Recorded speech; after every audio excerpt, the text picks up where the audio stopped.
Hello, Capricorn, Sun, Moon, Rising, and Venus signs. Kamusta kayo? Sana ba nasa mabuti kayong kalagayan?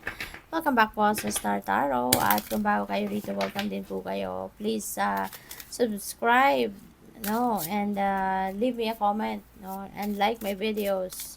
Leave me a comment kung nakaresonate kayo. Thank you. So, first message ninyo, new assets. Wow, dami mong pera ngayon, Capricorn, Meron kayong new acquisition. At probably, ito nga, sasakyan, baka bibili kayo ng sasakyan or baka bumili kayo ng bagong sasakyan or baka bagong property, lupa, bahay, mga ganon, Uh, any kind of vehicle, pwedeng yun ang maa-acquire ninyo sa ngayon. So, ang daming pera ni Capricorn. So, let's see what else. Ay, dito muna pala tayo sa Oracle card. Kuha tayo ng isang Oracle card. So, by the way, Capricorn, bukas na po yung channel membership ko, Just in case interested po kayo, please check it out. Nasa baba ng video po. Thank you. Kung gusto ninyong mag-join.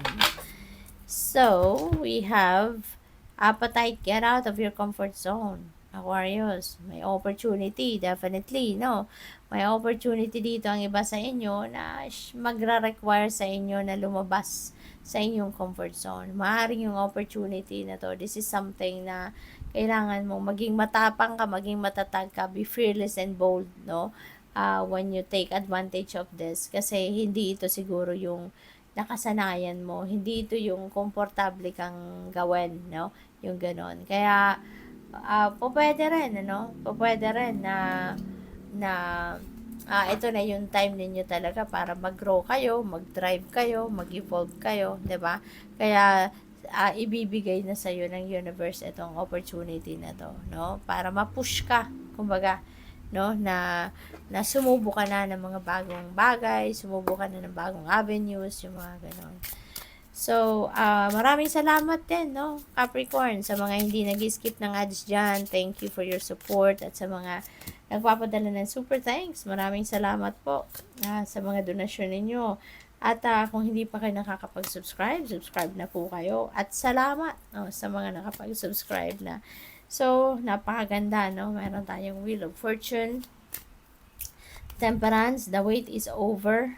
Yan. So, naghihintay kayo ng matagal na siguro na pagkakataon na mabili ninyo kung anong gusto ninyong bilhin. At ito na, nagkaroon na kayo ng pera or magkakaroon na kayo ng pera, enough money para mabili ninyo, yung mga assets na to, yung mga bagong sasakyan, bagong bahay, or kung ano pa man, property, So, yun.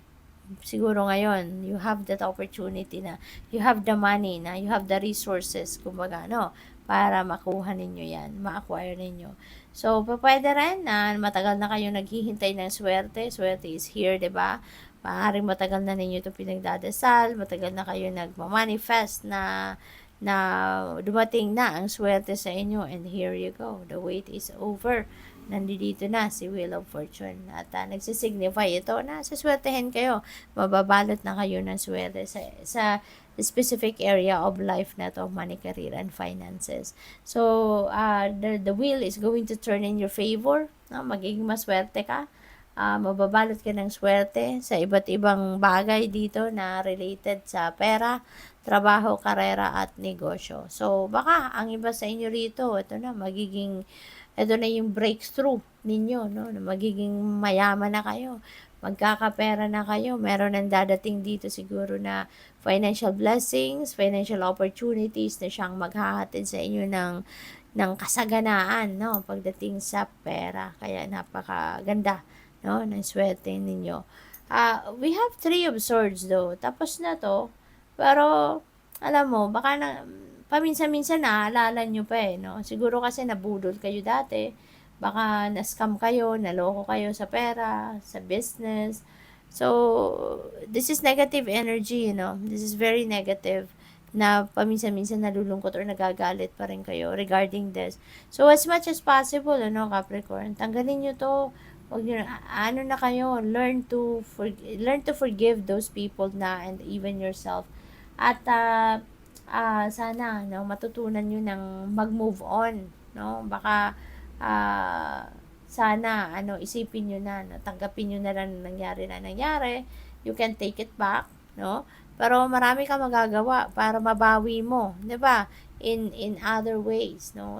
Sa ibang paraan kung ano man ang nawala sa iyo dito, kung nabudol ka sa pera, 'di ba? Makukuha mo pa rin 'yan, mas marami pa, 'di ba? Kaya as much as possible, tanggalin niyo na tong energy na to, yung galit, yung inis, yung sadness, as much as possible transmute nyo yan into something positive para hindi ninyo masabotage ang sarili ninyo at habang nandito yung swerte sa inyo, maraming blessings ang sana ipaparating para hindi ninyo masabotage yan, So, think positive na, as much as possible, set this aside na para hindi ninyo masabotage si Wheel of Fortune. Kasi, this can stand in between you and this swerte, no? Kung mayroon kayong negative feelings and emotions pa.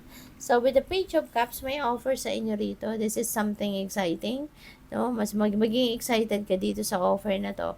At, pwede rin na offer ito ng trabaho na siyang magbibigay sa iyo ng pagkakataon na magawa ninyo kung ano yung passion ninyo, magawa ninyo yung kung ano yung love ninyong gawin, This is emotionally fulfilling, na trabahong ito na ino-offer sa iyo. Kaya po pwedeng i-take advantage ninyo ito. With the Knight of Pentacles, alam mo, Capricorn, maraming offer na pwedeng dumating talaga sa inyo rito na pagkakaperahan ninyo. Katulad dito sa Knight of Pentacles, this is also another offer of financial opportunities ito. Pwedeng pagkakaperahan ninyo, racket, mga ganun, side hustle, yung mga ganun ba? Or permanent job, mga ganun ang offer sa'yo. Pero, since matalino na kayo ngayon, mas matalino na kayo, mas wiser na kayo, marami na kayo natutunan from this, hindi na kayo dito basta-basta magdedesisyon, hindi na kayo yung nagmamadali, mas pag-iisipan na ninyo mabuti mga desisyon ninyo, which is really good kasi you're going to be very cautious na, At yun, ang sinasabi ni Knight of Pentacles. Even if may mga opportunities talaga rito na pwedeng maraming dumating, hindi kayo basta-bastang, sige, kukunin ko na yan, or sige, take advantage. Hindi kayo ganun. Aaralin nyo muna talaga to. So, which is really good, diba? Ace of Swords, you will be receiving epiphanies, may mga new ideas, new inspiration, new insights dito na dadating. At yun ang magagamit ninyo para pagtagumpayan ninyo kung ano man ang sitwasyon, mahirap na sitwasyon na pinagdadaanan ninyo kung meron man sa inyong money, career, and finances. You are going to be victorious, Ano man itong hirap, ito, so feeling ko, nahihirapan kayong kontrolin ang emosyon pa ninyo rito. But with the Ace of Swords, maybe one day, marirealize talaga ninyo, or one day maiisip nyo na lang, siguro pagising ninyo, bigla na lang masasabi ninyo na, ang gaan na ng pakiramdam ninyo, napatawad nyo na, yung mga taong nakadulot sa iyo ng sama ng loob dito, yung mga nambudol sa iyo, yung gano'n. At maaano ninyo yan, ma-overcome nyo na, kumbaga, at magsisimula na kayo ng bagong buhay. So, which is really good kasi magkakaroon ng energy shift dito. One day, miracles talaga do happen. Diba? Sa inyong pagtulog, ginagawa na ng paraan, ng universe ang maging magaan ang pakiramdam mo, magpatawad ka na, kaya one day pagising mo, maaaring mawawala ng galit mo, mawawala na yung inis mo, yung iniiyak mo dito sa sitwasyon na to, mga panghihinayang, diba? Maybe one day it will fade away na, at makakapagpatawad ka na din. So, good luck. Thank you for watching Love and Light. Namaste.